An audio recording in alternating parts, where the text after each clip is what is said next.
How to turn on notification on Spender. Are you guys facing issue to turn on notification on Spender app?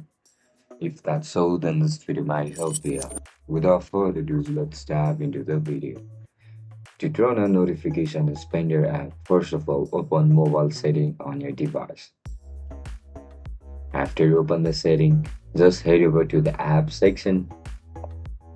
After into the app section, search for Spender application.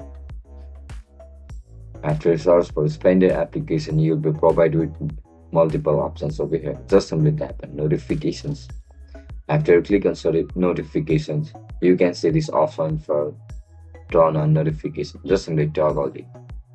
After you toggle it on, you will be able to get notification from Spender app.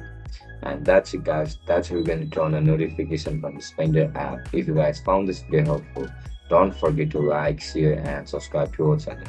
I'll catch you up in the next one. Bye bye.